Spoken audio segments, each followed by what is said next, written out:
Have you ever thought about actually setting up a business in Bali? Perhaps you've traveled here, you've liked it, and you'd like to get to know it more. Today we're actually staying in Bali, in Indonesia, and we have brought our cameras to Bali co-working space. That's actually where Taksu Digital operates. So join me if you'd like to know more how to set up a company in Bali, Indonesia. Take a look.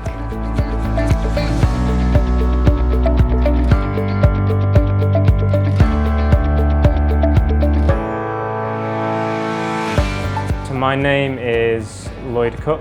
Taksu Digital, we consider ourselves to be an international boutique digital marketing agency. We have presence and offices in Hong Kong and in London, and then we decided to also open up an office here in Bali. I think there's quite a few different opportunities here from a business perspective, but also to help us, to give us access into the Indonesian market. For a starting entrepreneur, it is common to have quite a few questions, plenty of ideas, but also a few unanswered questions. What Lloyd Cooke decided to do for Taksu Digital was that he reached out to us at Emerhub.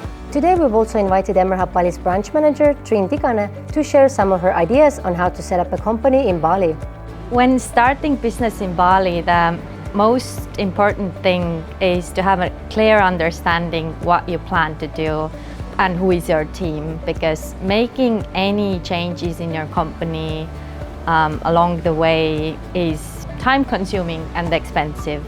For example, if you need to change the director or if you need to change the address, you have to change all of the company documents, which takes as much time and as much money as setting up a new company. So have a clear idea what you want to do. One of the reasons to be coming down to Bali as well was also more of a personal factor. You know, there always are personal factors, I think, as part of where people move, of course, in the world, and that was very much with my kind of wife here being based in Bali. And then it was very much a case of, okay, well, how can we also use that to then, you know, have it be part of a business benefit as well. So we felt like we could do that through establishing a representative office, a KP3A as it's known down here. Yeah, I guess one thing that may be interesting in terms of the questions people may ask here is, okay, well, is it more efficient having a representative office versus a more kind of standard limited company approach with more local ownership? Is it quicker to set up? These are the kind of questions that I think more from a financial transactional perspective, that's where now we're starting to see maybe there are some limitations of a KP3A, but certainly to establish yourself within the first couple of years here and enable you to kind of have staff working here. Particularly, it does allow you to focus more actually on employing more local people, I think, which is important as well. So, you know, we are pretty much always focusing on trying to employ Indonesian staff, and that's helping us to shape our business model hopefully down here as well. But I think it's still we did the kind of the right thing to start off within that kind of format for our business. Bali is full of friendly and outgoing expat communities. You'll see plenty of digital nomads who have chosen to upgrade their lifestyle and relocate to the island. They're standing next to families that see themselves living here for at least a decade or more. You can enjoy an early retirement in Bali as well, hence retirees love it here. Entrepreneurs, however, come to Bali mostly to live in paradise but make a steady profit. While it seems that everyone has their place here, where does the hesitation come from?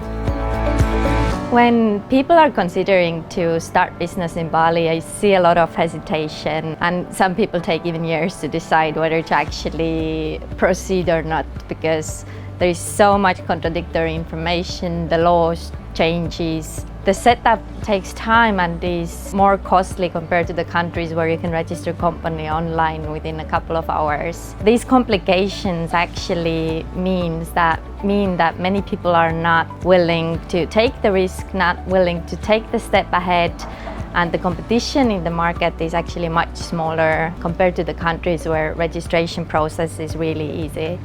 Once we were kind of ready, set to put in the application, I still think it took around about kind of 15 to 18 months, something like that. So, that's something that I think quite a few people often don't expect that kind of time frame, and you guys essentially are helping to move things along where possible, but we are very much in the hands of the authorities, different kind of processes and national and local authorities that you have to go through. The same in Singapore, and I guess sometimes people coming in as kind of from other parts of the world can often be used to more kind of Western processes, which it's the classic kind of, when people come into Asia, often people say, oh well, you're in Asia now, this is different. Essentially Indonesia is very different to that, and it's having to understand and listen to the experts that are here, that understand the processes. If investing to Bali first time, or actually if coming to emerging markets first time from Western country, be ready for a really different business culture. There are probably many surprises and many things that are not that common. For example, there are unwritten rules, there are some inquiries or requirements that are not set out in the law, but they might come along during the process. Often there is no written checklist. If you're researching more in Indonesian, then you will find more information. And again, that's where Emerhub's blog is very useful too. Sometimes I see that if people who have done business in Western countries and used to do things on their own way, they want the things to work exactly the same way here as well. But it's not going to happen, and I would even say that sometimes Bali or the legal environment punishes this type of people until they actually accommodate. What would you recommend for those who are looking to hire and build a strong team in Bali? In our Bali setup here, Bali office as we may call it, we currently have 4 people, including myself. Good team is, in most of the cases, one of the most important assets of the company. So make sure that you hire right people. There are several things to consider when hiring in Indonesia.